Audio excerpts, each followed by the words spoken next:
Hello. It's me. Welcome to a subsequent edition combo with the columns. No wardrobe changes. No, just gonna keep on rolling. So today's topic Number 2.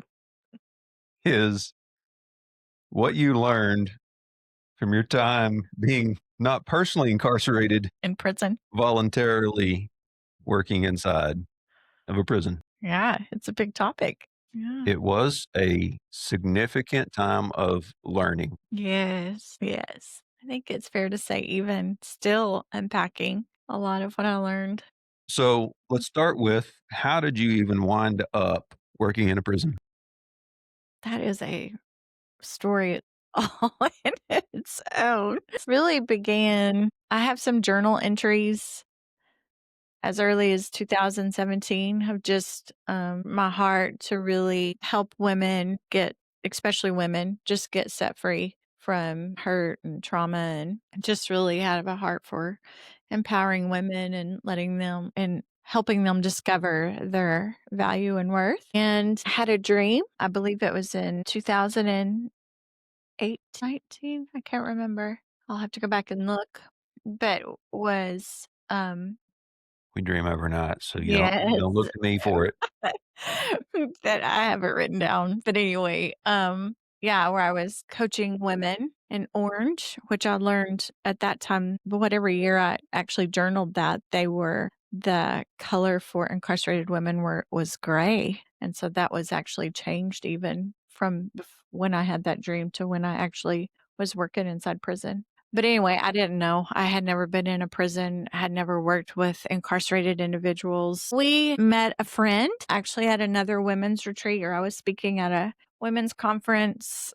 We had experienced just a brief time of incarceration, and we became friends, kind of learned more about her story of her past and how she was on a healing journey. She was actually volunteering at the time inside, told me about it, asked if I'd be interested in volunteering. Really felt led to do that, really wanted to, had a passion to. So began volunteering for a nonprofit organization that went in. At that time, the lady that was running the program inside had been promoted to a higher position and just reached out and asked if there was an interest in, um, that position, and just really began to it wasn't on my radar, wasn't anything I was seeking to do, was coaching at that time, just independently coaching like we're doing now, but I was hosting women's retreats and,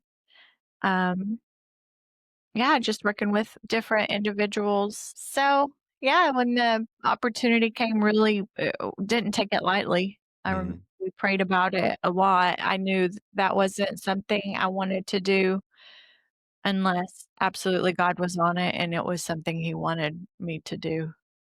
I don't feel like going into those kinds of environments um, without God's blessing is a good idea. Yeah, so you and I had gone in to begin to volunteer. Yes. Yeah, you went with me. Yes.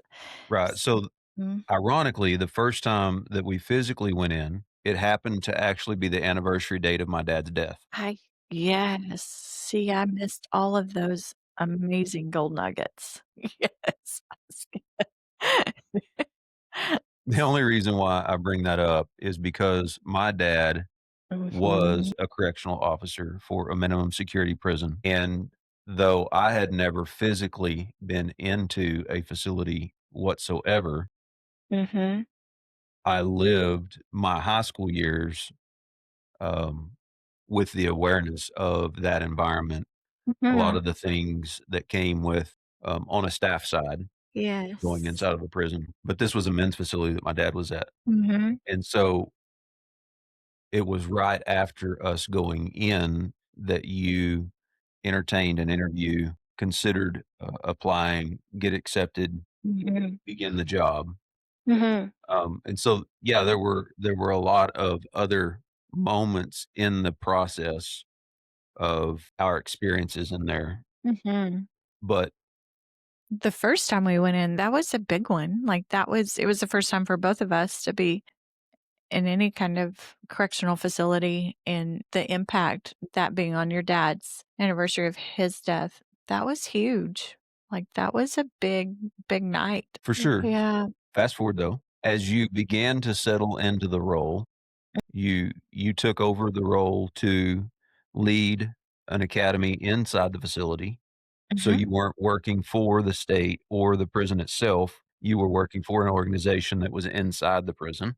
Yes, and so we ran what we called 2 different cohorts, and I facilitated one of the cohorts and then oversaw the whole program. And it was a year-long program. And so the women would go through this program that provided a lot of healing opportunity, equipped them with a lot of emotional intelligence tools. Just really, it was life changing. If they really put the work into the program, it was absolutely life changing. And the big picture goal was to begin to change the culture of their community, their environment, change the culture of the prison.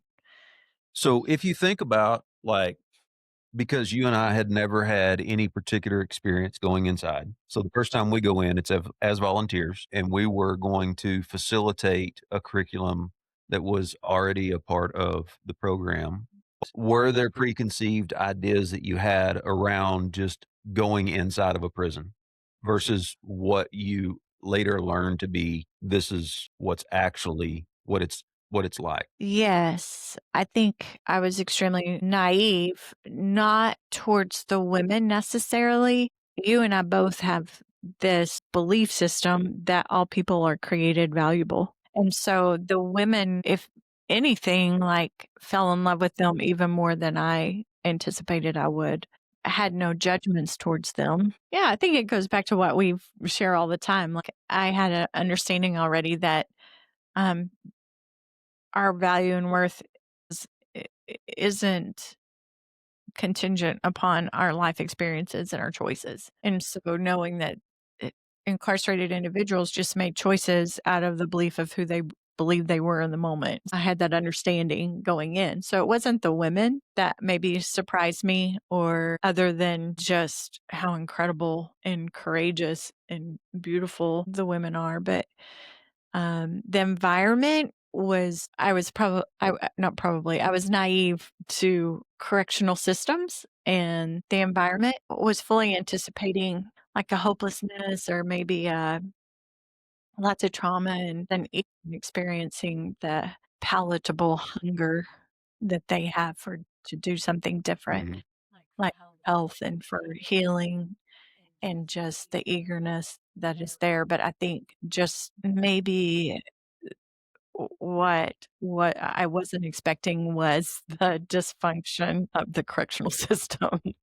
Right, Right. and so the context is this is a predominantly medium security prison with minimum security capacity as well. I think for me, what I would say is that I went in with a lot of probably either stigma or ignorance as to what the structure even was or wasn't. And so I think sometimes we even so growing up in Southeast Oklahoma, you always knew the reference to Big Mac. Right, it is the maximum security prison in the state of Oklahoma with and I don't know if I'm super correct in this statement, so you can feel free to fact check this, but I believe it to be one of the largest populations of death row that exists for men in the state of Oklahoma. Mhm.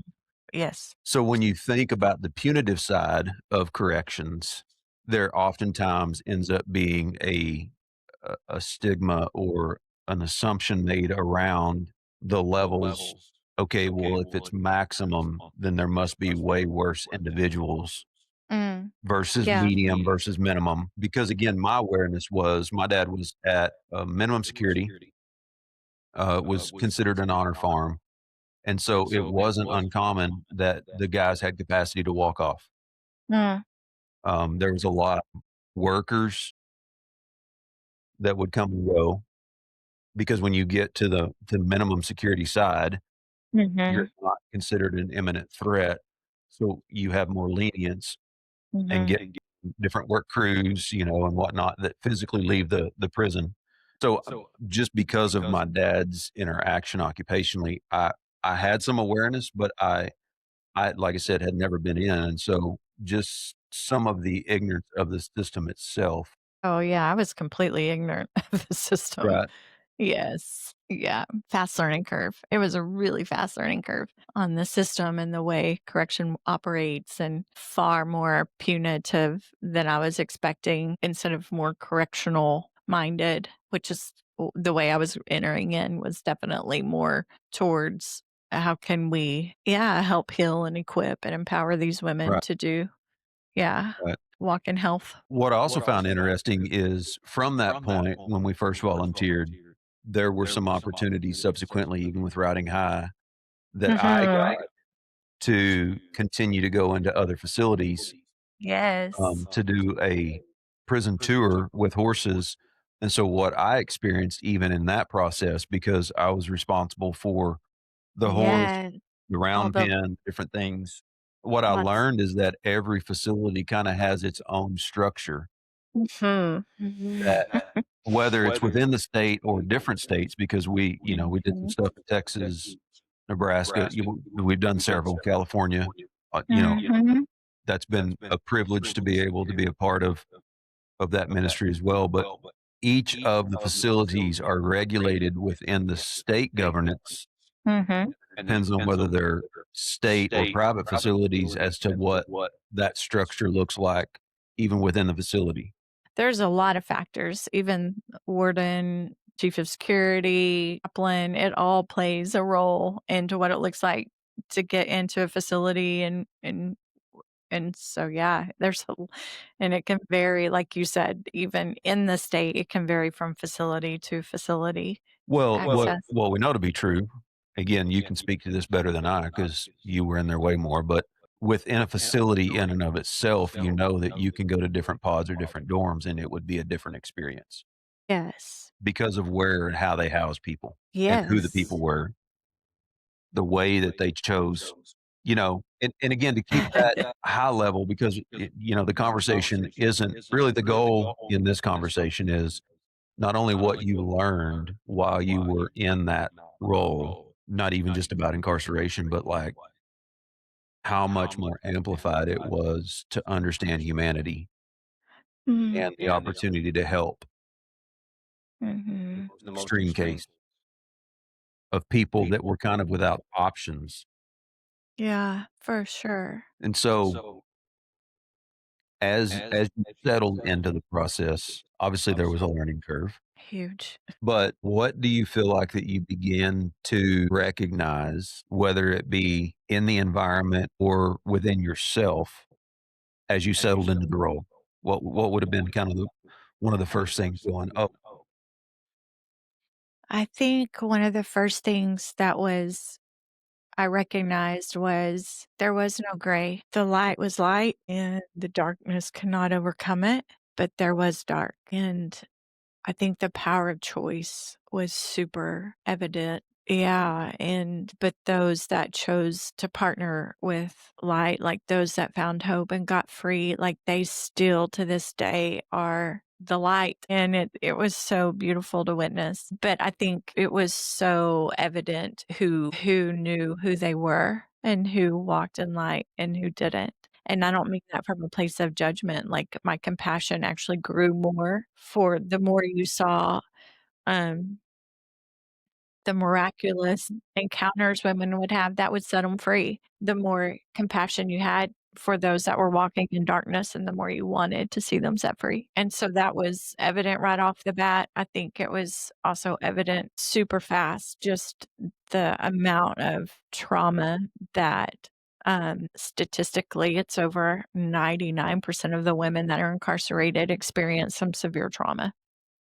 And so just before they were incarcerated or after yeah. they got in?" Both, yeah, before, and so that trauma led them to participating in lots of, self-defeating behaviors that led them to incarceration. The amount of trauma that happens while being incarcerated was overwhelming at first to learn. The lack of protection that incarcerated individuals have was devastating, to say the least. Yeah, because on a practical sense, we can sort of look at this retrospectively and say, if you want to see the epitome of power and control games, Mhm. which is the conversation that we just got through having, Mhm. those types of environments really exacerbate or make it really evident that that is the prevailing structure Mhm. within that environment, that Mm. atmosphere. For sure. Like, hurt people, right? And you've got a whole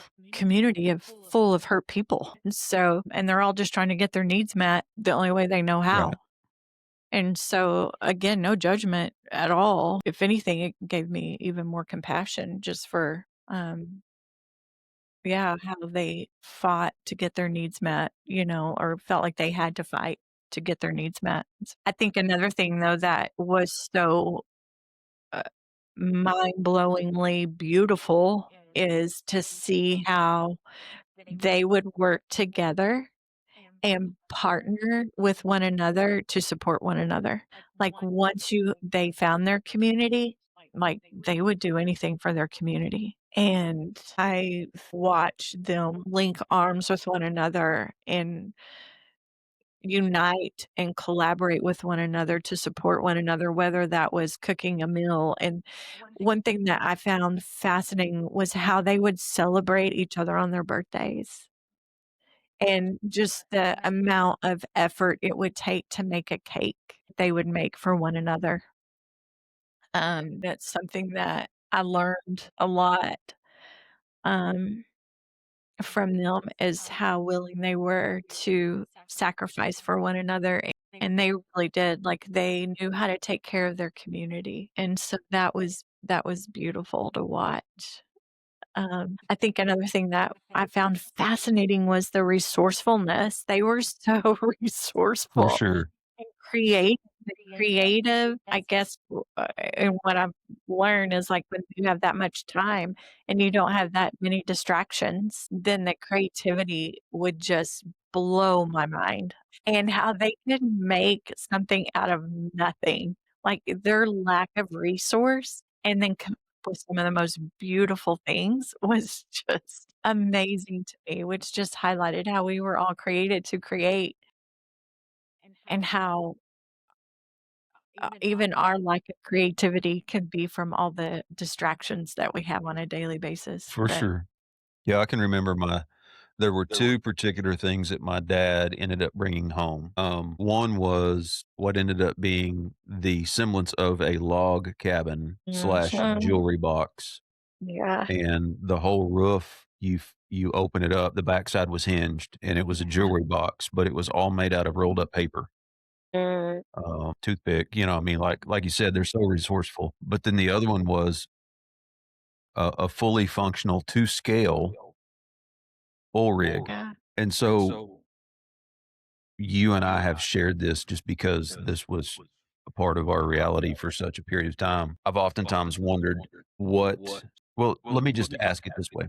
What would you say, and I know that there's a lot of ways that you could answer this, but just on a practical sense of going inside, spending time, being exposed, what would you say that you learned the most?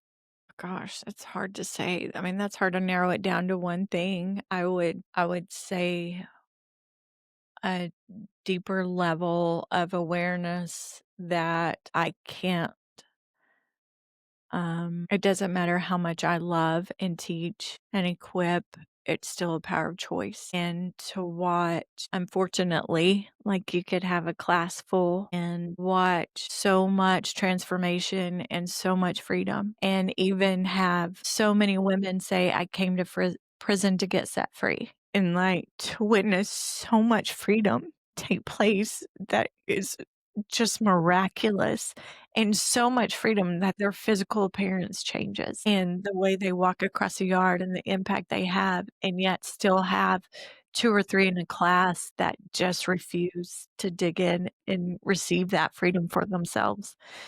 And I'm still baffled by why someone wouldn't want to choose that. It's Sure, still, and I know it's fear, but I can only do my part. I think it was just a deeper realization of I can only do my part, and which comes back to every relationship we engage in, right? But there's still this part of me that love always wins, and if you love a person well enough, they'll eventually change, and th but the reality of Jesus said, "Follow me," but he didn't wait around and beg people to follow him, Sure. and so really having to grow in that area of, "I will always love you, but this community, um, is headed somewhere." And you get to choose whether you want to participate in bringing the light to the darkness or Mhm. if you wanna stay in the Sure. darkness. You and I have heard this articulated from somebody that we listen to quite often, but it struck me the first time that I heard this was Jesus was willing to have Peter's knowing that there was gonna be a Judas, Yeah, yeah. because you can't separate his divinity part out of his humanity because he was Jesus. And so when he went and handpicked all 12 of those guys, and you don't have to highlight Peter. It just happens to be the one with which Jesus articulated he was going to build his church on in that group of 12. And so, because Judas still chooses to reject unconditional love, pure love from Jesus himself, it really just facilitates the point. It's hard to reconcile what keeps somebody stuck. Yeah. Yes, and so there was, I think, lots of moments that you had to kinda even coach me through that. Like, I can't I'm not responsible for their outcome, but there was such a weightiness I felt and compassion still to this day.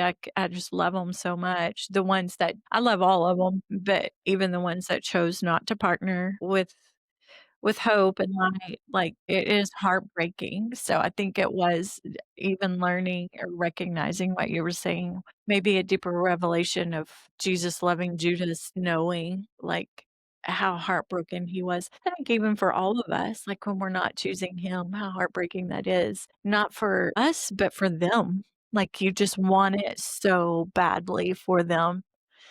Yeah, I would even go as far as to say you can have awareness of the impact that rejecting authentic love is gonna have. Yeah. Like, you just know what the repercussion is, Yes. and it's gonna Yeah. cost people something, Yeah. and it doesn't have to, but it's going to. Yes. So, I think, even in that story, as soon as Judas gets up, Jesus says, "Do it quick." Yeah.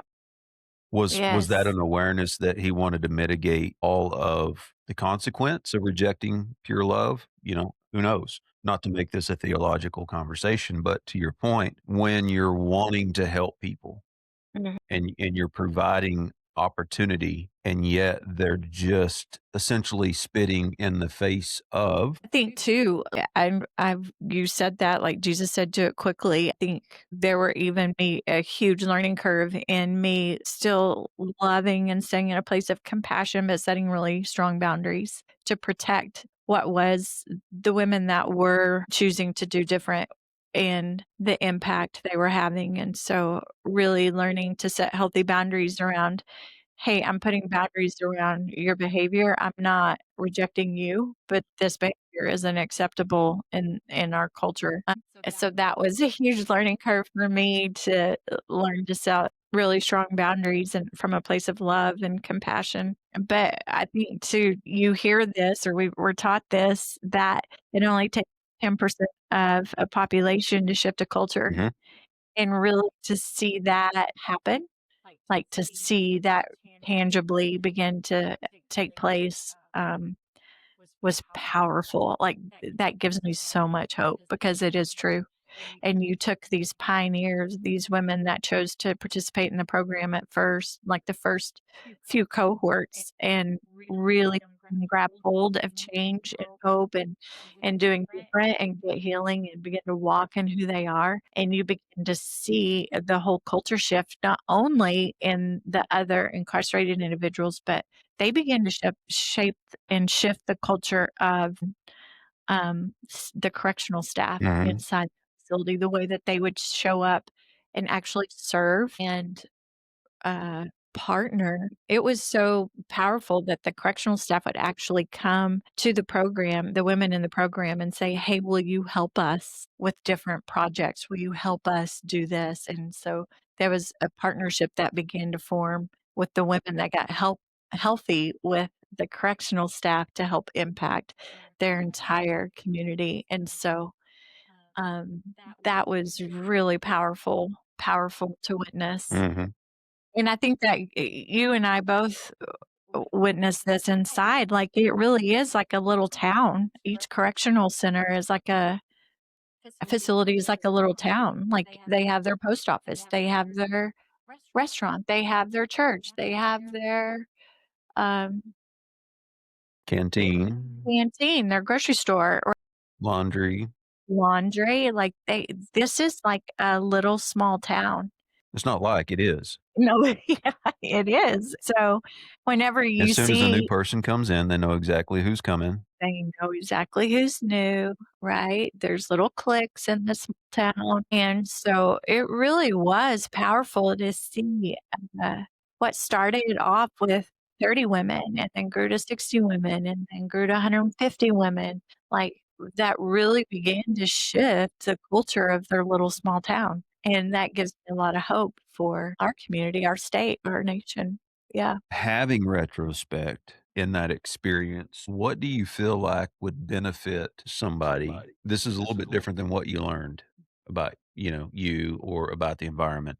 But what do you Mhm. feel like would benefit somebody from an experience, let's say volunteering? I think oftentimes volunteers go in thinking that they're going to give something to somebody or help somebody. And I would say most often it's the opposite. The tangible hunger for change is, and the humility Mhm.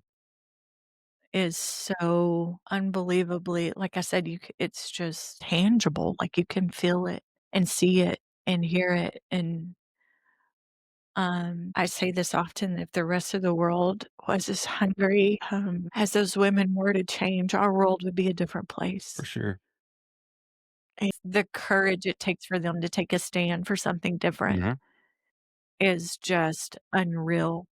Right, because it is its self-contained community. There is a pre-existing structure that is in place that you enter into whether you like it or not. Mhm. Yep. And because we've had the chance to travel, I think as you were describing that, honestly, I would liken a good number, not all, but a good number of these locations like a third world country Mhm. because there are so many things that have been stripped away that Mhm. you don't have access to. I'm not saying that's right or wrong. I'm just saying that's the reality.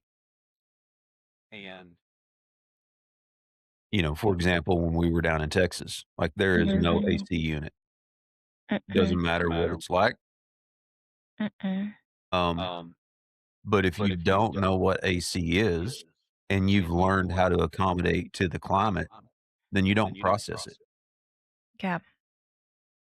So there, same thing with regards to the hierarchical structure, the power and control that exist within each of these locations, Mhm. even across locations. Again, I got probably it would have been fun for me to dialogue experiences like this after we had the chance to be a part of it, were my dad to still be alive.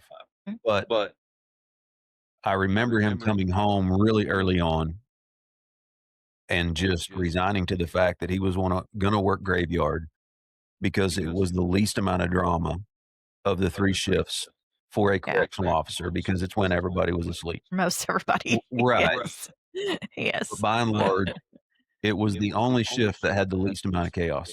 Mhm. And so he was like, "If I'm gonna endure this, Mhm. this is the shift that I'm going to do." And I remember him talking through the different ones because when you first start, you have to work well, at least at his time frame, you had to work all rotations, and then as you got seniority, you got to kind of begin to get preference and then settle into whatever that was. So I remember him going through all the different, rotations, and I would hear the pro Mhm. cons and, mostly the cons of Mhm. what those experiences were. And, but when you think about, or at least for me, when I think about, I only got his perspective. And there were times when I knew that he had value for, let's say, a handful of people. And the example was, I remember him specifically talking about this. He always appreciated the lifers. They were resigned to the fact that that was what they were settled into. They were going anywhere. Mhm. Nothing was changing.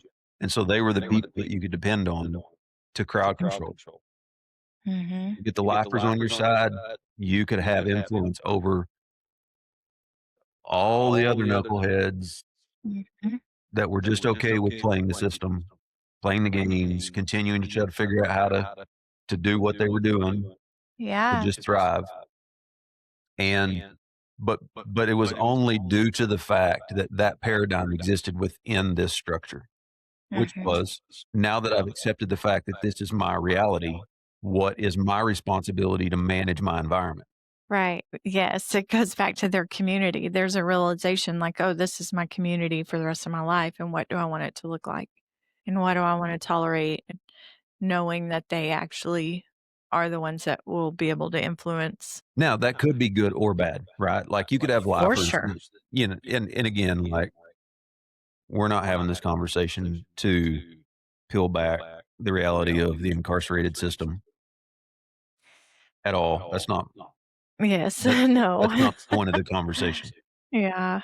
We landed on this because there was so much. I know, witnessing you in the role, I watched you both navigate and learn, Mhm. but even for me going in and volunteering, the things that I got to learn that changed what I perceived, because I only got a secondhand conversation of the experience through a system that I know really doesn't work. Yeah. And again, I know that there are really good correctional officers, but there are so many statistics that could be mentioned that validate the challenge of that role.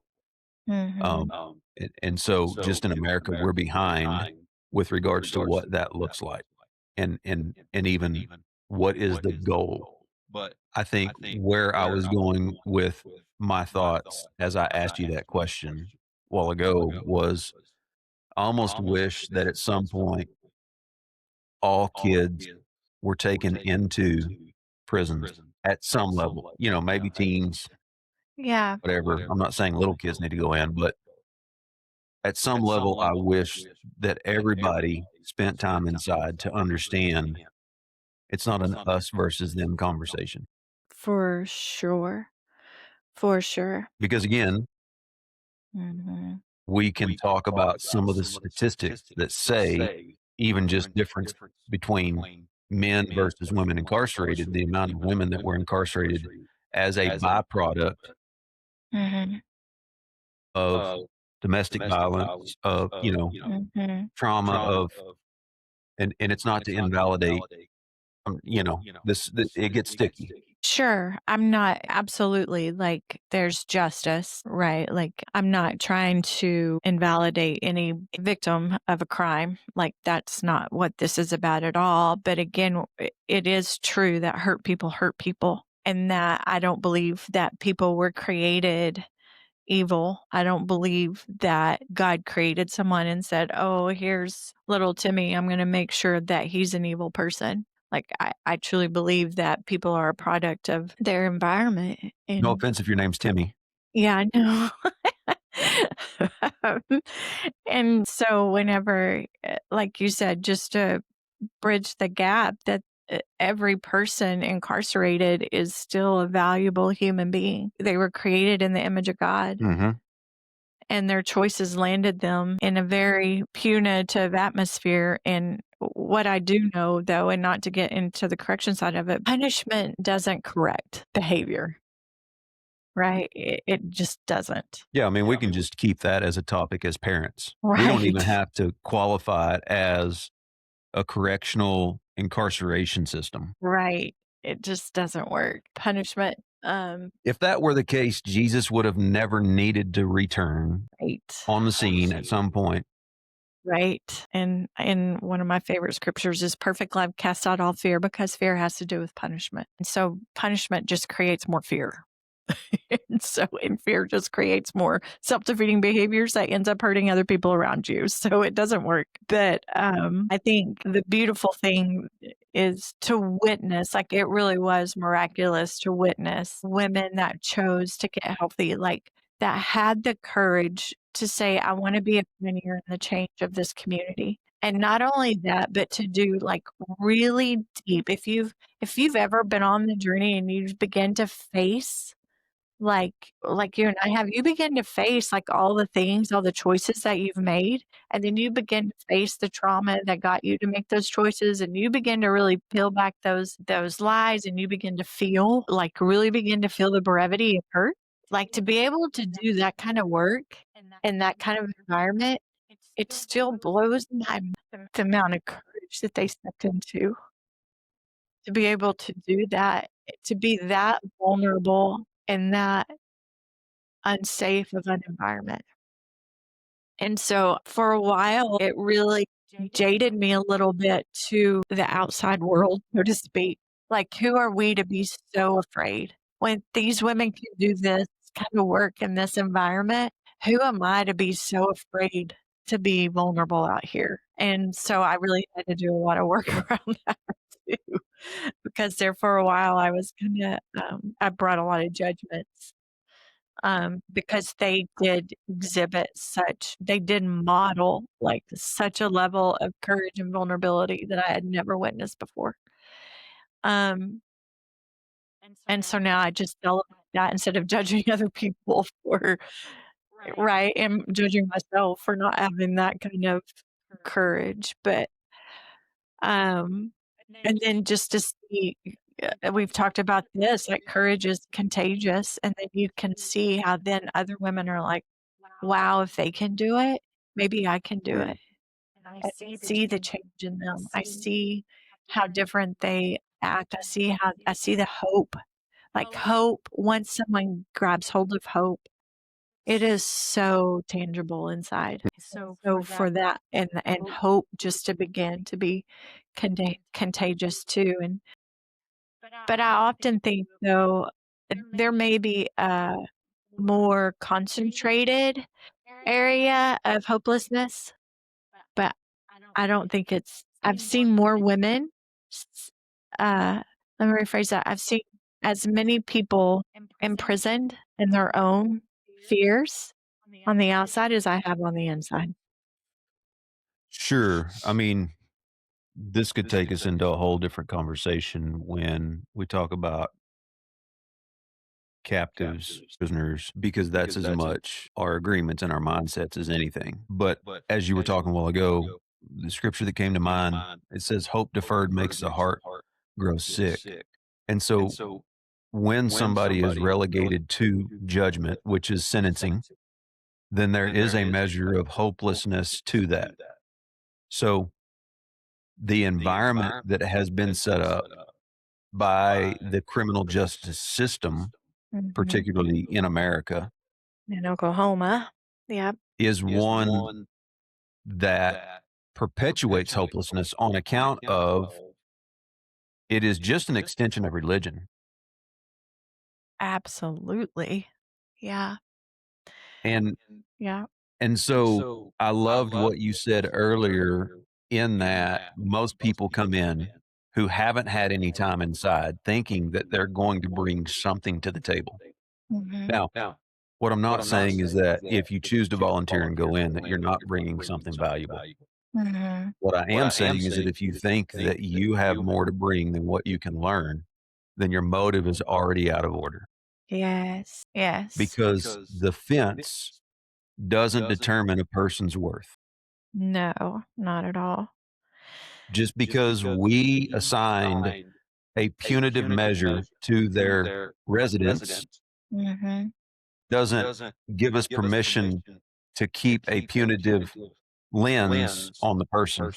Mhm. Yes, so good. It's so good. And I think, yeah, I will say I was even guilty of that to some point. Like I knew I was bringing a skill set and like some practical tools and knowledge and even, um, hope and, like, peace. Like, I knew what I carried going in. I didn't have a clue how much I was gonna learn from them. Yeah, and so, like I said, I still don't think I have processed all that I have learned from them, but and I say this often, they absolutely are the most courageous women I've ever met, and grit talk about grit and perseverance, and to hang on to hope in some of the most difficult situations, and just absolutely heels dug in on, "No, I know who I am, and this circumstance doesn't define who I am, and this circumstance doesn't define who my God is." Yeah, I mean, it takes me into not because you and I have, experienced this, but we take for granted our opportunity to live in America. We take for granted freedom of speech. We take for granted ability to worship however we want. And so when you see some other countries that don't permit that, and you recognize what persecution really looks like for your belief system, that has been the closest understanding that I've got to witness on what it costs for your convictions. Yes, and I think even yeah, to have so many choices, simple choices that we take for granted every day that we get to make, taken away. Yeah, it is. That's the closest thing I would have come to that too. Like, Yeah, but also to be fair, it can be easy to be baited into comparison. sure, And sure. you and I have dialogue this quite often. At the end of the day, in general, there are exceptions to the rule, but in general, there's really not much that separates us from having time inside than what some of them ended up Mhm, receiving. Like, mhm, I think about some of my choices that I made over my lifetime, mhm. and had there been a different dynamic at play, I would have every reason to have been caught in really stupid and unhealthy behaviors Mhm. that when you play it out, you know, gotten behind the wheel and drove when I was drunk and I shouldn't have, I mean, just all the things, right? We can dialogue all the Mhm. stupid stuff that we may have done in our lives that when you play it out, I think it goes back to what I was sharing. Like there's a reality that says, I don't understand what kept me from being in here versus maybe another person's story that you get to learn that may Mhm. be very relatable. Yeah. Mm. But what I also found fascinating going into a women's facility is few of them had ever experienced a healthy version of a lot of presence and a lot of like really strong male. Oh, Right. yeah, healthy male for sure, like, very, very few had ever encountered a really healthy male. So for me, and they have every reason to be skeptical, but for me, what I knew is I was coming in to support you. And I always had to remind myself of what the goal was Mm, because after that first experience, you couldn't go in and volunteer. mhm. And so I was partnered up with other volunteers, and it wasn't like you and I were going in together, right? It's like, all right, I'm here to support you and was Yeah, grateful to do that, right? And continue to go yes. in. But what I found fascinating was also that they got to witness, and again, I'm not articulating this because we're perfect. Mm, I'm not making that statement, but yeah. I am saying you and I have a genuine commitment to one another Yes. and a goal of health and well-being personally Yeah. that they got to witness a m a covenant interaction that I Yes. was really grateful to watch affect them, especially from a male-female perspective. But Yes. because of the value system that you had in them and the respect that they had for you, I got access that I wouldn't probably have gotten to a lot of them. But similarly, I got to watch the speculation or the apprehension to, can I trust what this feels like right off the bat? Because this is a lot. Mhm. And that really strong presence, most of them had are all often I want to be careful about how I say this. I'm trying to articulate something that I know to be true about the way God created me. Mhm. that horses taught me, which is Mhm. I have a really big presence. I have a lot of impact, You're an intense dude. and I'm not even trying. Like, I'm not showing up Mhm. thinking, "How can I have the RBF?" So, because horses have allowed me to learn about myself in a really significant way around what I carry, Mhm. whether I'm thinking about it or not. It just kind of got amplified going into a women's facility, me being a male with a really strong presence, watching their apprehension to that. But when they chose to trust it, also how much it's needed. What we know to be true is that this is the most fatherless time that we've ever known in world history. Yeah. So for me being a man who Mhm. like, only is a father of daughters, Mhm. going into that dynamic, it was just interesting to watch all the reasons why it was understood that they would be skeptical. But when Yeah. they let that part, that judgment, that apprehension, that fear down, happened on account of it. Yeah, I think, I'm gonna say the same thing, just kinda put my verbiage to it, but we've even witnessed this at some of the women's retreats too in Wyoming when you show up.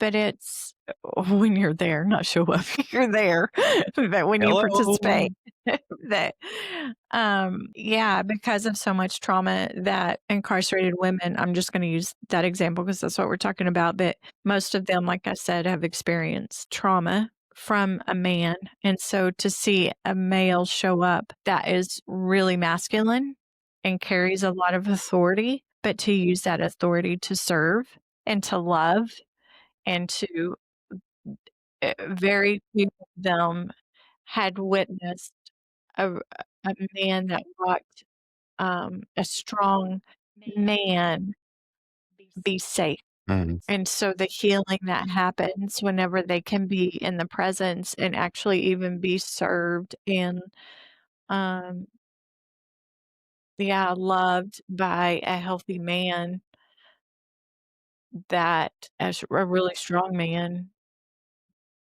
that is safe was was so healing. mhm, But I think that's even true when we again, when you participate in the women's retreats in Wyoming, like, we've had that same experience, or that same yeah, women experience that same healing happen when you and Rob are present, 2 strong men that are really sure. safe. So, I love what you said though too. I think there was so much power. Few of them had ever witnessed a healthy marriage, a healthy couple come in and link arms and serve together and, really honor one another. Mhm, Not that we're perfect, and it was even fun for me to use like, even facilitating I facilitated a class every day, and so I would use real-time scenarios that we would be navigating at home, so mhm. I was very real and authentic with them, and so for them to see, oh, they still, experience disconnect, but Life how we doesn't stop. life doesn't stop, but how we managed and used our tools to reconnect and to come back together, and so, um it was really powerful for them to witness, a healthy covenant marriage, and I think that is what the world outside of prison is even hungry for too. To There is such a need for healthy mamas and daddies to show up together, healthy marriages, and Yeah, I got a glimpse of the other side of this, had the privilege of going down to Texas, got to go inside a men's facility with a guy that was in a similar role to you, but the way that those men dialogued his wife mm, and just the impact that they had as a couple coming in, wanting to serve and feel called to that population, and to even see the incarcerated men that had gotten released to come back and want to give back and serve. It continues to be a really cool story, but I think that becomes really the impetus in our passion mhm, to want to, and I say this specifically to guys, man, I want you to get healthy. If you're supposed mhm, to lead your home, do the work and be the first one. to get healthy. Don't wait on your wife. Mhm. Don't wait on your spouse. Don't wait on your kids. Have the courage to go first and lead your family in Mhm. being whole and being healthy because we already know the consequence of what it looks like when you don't. Yeah. Any final thoughts in your time in that season of Hmm. formerly incarcerated? Well, I have a couple questions first before we close. One is you made the statement of you wish every teenager or whatever kid could go in. What and we had the opportunity for one of our girls or two of our girls to go in with us, and both of them were extremely impacted again by the courage and the just how much they fell in love with the women that were in there. But what would you say you would hope that they would have gained by bringing, or what do you hope, like when you said you wish every teenager could go in, what are you hoping that they would learn from that? I think it's twofold. I think number 1, to just physically experience what's at stake. Hmm. And perhaps, specifically in America, that's probably propagated on the fact that we have a stigma attached to the criminal justice system. Mhm. I mean, we just do. Yeah. And so the church has done a horrible job. And to a large degree, this is just the human construct. Because if we use the Bible as a history book, then what we know to be true is we've seen this consistently throughout humanity. We want people to experience a measure of consequence. Punishment. Yeah.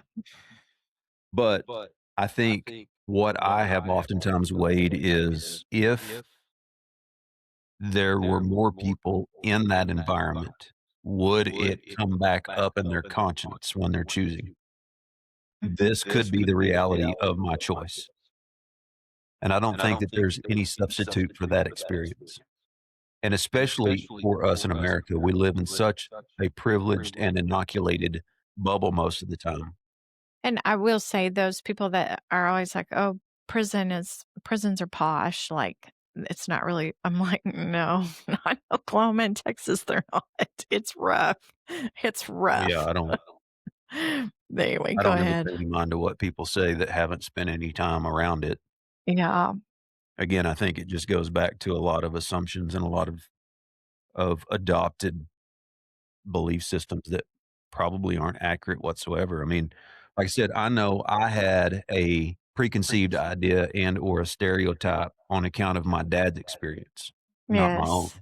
Yeah. It wasn't until I went in that I had some relatability to what I could reflect on in his conversations, going, "Oh, well, Yeah. that makes sense. I can understand Yeah. why he felt certain ways about or why he said certain things," or, like there was Mhm. I could piece it back together. But I do believe that we waste a lot of opportunity of a person on account of those dynamics. We withhold their chance to have the impact that they were created for. Yes, that's a good word. And so Hmm. by the time that somebody gets, into their early teens, they've already lived enough life where that's happened to them personally, even outside of going into a prison and experiencing a sentencing or a Mhm. judgment. This is just let's keep playing this out. So those would probably be the 2 primary reasons why I say that. How do you feel like our volunteer work and then my job being inside a prison, how do you feel like that changed our family? Well, I mean, on a personal level, this gets into a lot of my own story, which is a different conversation. But, for example, recognizing, and I didn't even process it the first time that you and I went in to volunteer. I didn't process it until we got back home. Like Right. it was not on my radar whatsoever. And so I don't think that there are times that we can get a restoration to something that was stolen, killed, or destroyed until we're Mm, back in that moment. mm, so good. Mm. And so when the scripture says that the gates of hell will not prevail, for me to walk back into a prison where my dad was killed and taken Mhm. and know that I could bring life, that I was given permission to bring life and bring truth, I don't know how to try to taunt hell any more than that. That's good. And it doesn't make me yeah, it doesn't make me any more than just grateful to see the kindness of God to want to give me a moment of redemption. Because if you play out that experience and how we were scheduled, we had nothing to do with any of that. I'm not Mhm. saying that we probably couldn't have gotten vested enough with forethought, but we weren't. We didn't. That just happened to be the day that we were asked to come in and start, and so when I look at the timing of all that and the Mhm. overlap, um, on a personal level, if there's another layer of restoration that gets to happen in my story, then the ripple effect is that there's more health and wholeness within our family. Yeah. Again, because I do believe that it is a part of my responsibility to lead us, and I can't lead us anywhere that I haven't been given access to go for myself. But I think as you referenced 2 of our kids getting to go in, it's no longer an experience that I was raised with where I heard about my dad talk about it, but I never personally experienced it. Mhm. So because, half of our kids have had that chance to know what that environment is, what it's Mhm. not just a story shared, Yeah. their own experience, then I think for me, it goes back to what I was saying earlier. You can choose to reject or deny where you've been, what you were exposed to. That's why God gave us free will. It'll cost you something. Oh, for sure. But but Yeah. I think we do a disservice when we try to prevent people from experiencing really hard things. Yes. Yeah. Yeah. I would say the 2 of our girls that went in, both of them were impacted enough. Like, I really feel like they both already loved humans anyway, but I feel like even their passion towards humanity shifted. Like, just their passion to really fight for humans, to see each other as humans and valuable. I think that there could be a lot of things that could be articulated that that season impacted in our family. I'm grateful for the experience. Yes. Forever grateful. I will forever be different. Mhm. Likewise. And Mhm. and saying that on account of, you know, I don't know to what level right now we're not at all as involved as we once were, obviously because that Mm-mm. was your job. Mhm. Um, but I definitely believe that whether we go behind a fence approved to come in or not, we all have the opportunity for an assignment to bring light into darkness, freedom for captives. I mean, you don't have to go in a prison in order for you to have the impact that we got to experience having. So Yep. that would be my take. Because the world at large is a prison trying to be controlled by opposition. Yep. But who the sun sets free is free indeed. Hallelujah. Any other questions? Final thoughts? I think so. Nope. Well, thanks for joining us for another convo with the columns. Stay tuned for another one down the road. Different outfits.